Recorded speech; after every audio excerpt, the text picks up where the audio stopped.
ఎతికాఫ్లో ఉండే వారికి శుభవార్త ఏమిటి అంటే ప్రవక్త ముహమ్మద్ సల్లల్లాహు అలైహి వసల్లం గారు మనకి తెలియజేస్తున్నారు. హజరత్ ఇబ్న్ అబ్బాస్ రలియల్లాహు తఆలా అన్హు గారు యొక్క హదీస్ని మనకి వివరిస్తున్నారు. ఎవరైతే ఎతికాఫ్లో ఉంటారో వాళ్ళకి ఒక మంచి బహుమానం ప్రవక్త గారు మనకి తెలియజేస్తున్నారు. ఏ వ్యక్తి అయితే ఒక్కరోజు ఎతికాఫ్ ఉంటాడో ఆ వ్యక్తికి మరియు నరకానికి వీళ్ళిద్దరి మధ్యలో 3 పెద్ద పెద్ద గుంటలు అడ్డుగా ఉంటాయి.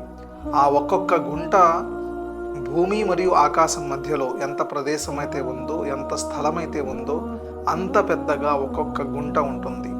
ఎలాంటి గుంటలు? 3 గుంటలు మనకి మరియు నరకానికి మధ్యలో అల్లాహు తఆలా అడ్డుగా పెడతారు.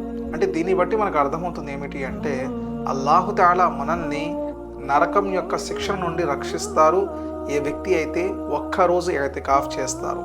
నా ప్రేమ మిత్రులారా, ఒక్కరోజు ఎతికాఫ్కి ఎంత బహుమానం అల్లాహ్ తఆలా ఇస్తున్నారు అంటే మరి ఎవరైతే రమజాన్ నెల ఆఖరి 10 రోజులలో ఎతికాఫ్లో ఉంటారో మరి వారికి అల్లాహు తఆలా ఏమి బహుమానం ఇస్తారో ఒకసారి మీరే ఆలోచించండి.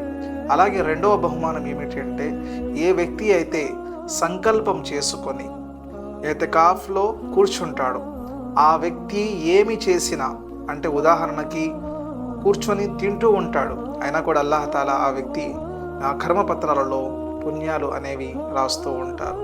ఒక వ్యక్తి కూర్చొని పడుకుంటూ ఉంటాడు, లేదంటే ఒక వ్యక్తి కూర్చొని మామూలుగా అలా ఆలోచనలో ఉంటాడు, అప్పటికి కూడా ఆ వ్యక్తి ఎటువంటి ఆరాధన చేయడం లేదు, ఎటువంటి ఖురాన్ చదవడం లేదు, ఎటువంటి జికిర్ చేయడం లేదు. కానీ ఆ వ్యక్తి ఎప్పుడైతే ఎతికాఫ్ యొక్క నియత్, ఎతికాఫ్ యొక్క సంకల్పం చేసుకొని మస్జిద్లోకి వస్తాడో, ఆడవారు అయితే ఇంట్లో ఉంటారో వాళ్ళకి ఆ సంకల్పం చేసుకున్నప్పటి నుండి కర్మపత్రాలలో పుణ్యాలు అనేవి అల్లాహు తఆలా రాస్తూనే ఉంటారు. మరి ఇంత గొప్ప అవకాశం మనకి ఎక్కడ కలుగుతుందో మీరే ఆలోచించండి. మామూలు రోజుల్లో మనం నమాజ్ చదివితేనే పుణ్యం, నమాజ్ చదవకపోతే పాపం. ఖురాన్ చదివితే పుణ్యం, ఖురాన్ చదవకపోతే ఎటువంటి లాభం లేదు. అల్లాహ్ యొక్క నామస్మరణ చేస్తే లాభం, నామస్మరణ చేయకపోతే ఎటువంటి లాభం లేదు. కానీ రమజాన్ నెలలో, ప్రత్యేకంగా రమజాన్ నెలలో మరియు ఆఖరి 10 రోజులలో సున్నత్ ఎతికాఫ్ ఎవరైతే ఉంటారో వాళ్ళకి ఈ యొక్క బహుమానాలు అల్లాహ్ తఆలా ప్రసాదిస్తున్నారు. అందుకని ఈ యొక్క అవకాశాన్ని ప్రతి ఒక్కరు వినియోగించుకోవాలి. ప్రతి ఒక్క మహిళ, ప్రతి ఒక్క సోదరుడు ఆలకించి గమనించి ఎతికాఫ్లో ఉండడానికి ప్రయత్నం చేయండి. ఇన్షాల్లాహ్ చాలా లాభం మనకి కలుగుతుంది.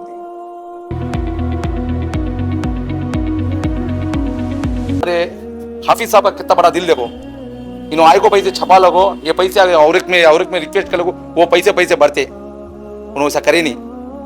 मेरे बहना, मेरे आपला, मेरे माला पूरे ईद कर लेना। ईद है हमारे मुसलमान है, ईद है अच्छे तरह से रमजान ईद कर लेना। साल में आने के बाद को बड़ा दिल कर को उन्होंने उतना बड़ा अच्छा एक इवेंट रखे